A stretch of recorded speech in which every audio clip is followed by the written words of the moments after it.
கன்னியாகுமரி விளவங்கோடு தொகுதி காங்கிரஸ் எம்எல்ஏ விஜயதரணி பாஜகவில் இணைய உள்ளதாக தகவல் வெளியாகியிருக்கிறது. முழு விவரங்களை தருகிறார் நம்முடைய செய்தியாளர் ராஜகுமரன். வணக்கம். இது பற்றிய முழு தகவலை சொல்லலாம். பாரதிய ஜனதா கட்சியின் சார்பில் தமிழகத்தில் இருக்கக்கூடிய பிற கட்சிகளை சார்ந்த அரசியல் பிரமுகர்களை பாஜகவில் இணைப்பதற்கான முயற்சிகள் கடந்த 2 மாதங்களாக நடைபெற்று வருகின்றன. கடந்த வாரத்தில் பாஜகவின் தமிழக தலைவர் அண்ணாமலை ஏற்பாட்டில் 14 முன்னாள் சட்டமன்ற உறுப்பினர்கள், அதிமுக உள்ளிட்ட கட்சிகளை சார்ந்தவர்கள் டெல்லி அழைத்து செல்லப்பட்டு அவர்கள் பாஜகவில் இணைக்கப்பட்டிருந்தார்கள். இந்த நிலையில்தான் நாடாளுமன்ற தேர்தல் நெருங்கி வரக்கூடிய சூழ்நிலையில் பாஜகவினுடைய தேசிய தலைமையின் உத்தரவுக்கு ஏற்ப கணிசமான பிற கட்சியினுடைய நிர்வாகிகளை, குறிப்பாக சட்டமன்ற உறுப்பினர்களாக இருந்தவர்கள் தற்போது இருக்கக்கூடியவர்களை இணைப்பதற்காக தனியாக ஒரு குழு அமைக்கப்பட்டு அண்ணாமலை மேற்பார்வையில் அதற்கான பணிகள் நடைபெற்று வருகின்றன.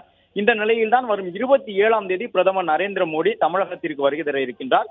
திருப்பூர் மாவட்டம் பல்லடத்தில் நடைபெறக்கூடிய பிரம்மாண்ட பொதுக்கூட்டத்தில் பங்கேற்கக்கூடிய பிரதமருக்கு முன்பாக பல்வேறு கட்சிகளை சார்ந்த, குறிப்பாக அதிமுக, காங்கிரஸ் கட்சிகளை சார்ந்த முன்னாள் இன்னாள் சட்டமன்ற உறுப்பினர்கள் சிலரை இணைப்பதற்கான முயற்சியிலே பாஜகவினர் ஈடுபட்டு வருகின்றார்கள். அந்த அடிப்படையில் காங்கிரஸ் கட்சியினுடைய தமிழகத்தின் மூத்த தலைவர்களில் ஒருவராக இருக்கக்கூடியவர்களும் பாரம்பரிய காங்கிரஸ் குடும்பத்தை சார்ந்த விளவங்கோடு தொகுதியினுடைய சட்டமன்ற உறுப்பினருமான விஜயதரணியை பாஜகவில் இணைப்பதற்கான பணிகள் நடைபெற்று வருகின்றன.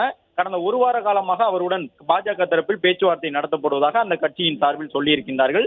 இந்த நிலையில்தான் 27ஆம் தேதி காங்கிரஸ் கட்சியினுடைய 3 சட்டமன்ற உறுப்பினர்கள் வரை பாஜகவில் பிரதமர் முன்பாக இணைவார்கள் என்று கூறப்படுகின்றது. அதன்படி விஜயதரணி உள்ளிட்ட மேலும் 2 சட்டமன்ற உறுப்பினர்களிடமும் பாஜகவில் இணைப்பதற்கான பேச்சுவார்த்தைகள் நடைபெற்று வருவதாகவும், அதிமுக தரப்பிலும் சில முன்னாள் இன்னாள் சட்டமன்ற உறுப்பினர்களுடன் பாஜகவினர் பேச்சுவார்த்தையில் ஈடுபட்டு வருவதாகவும் தகவல் வெளியாகி இருக்கின்றது.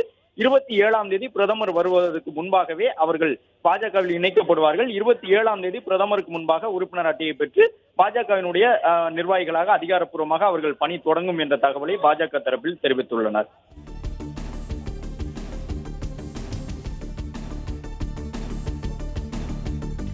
விவரங்களுக்கு நன்றி ராஜகுமரன்.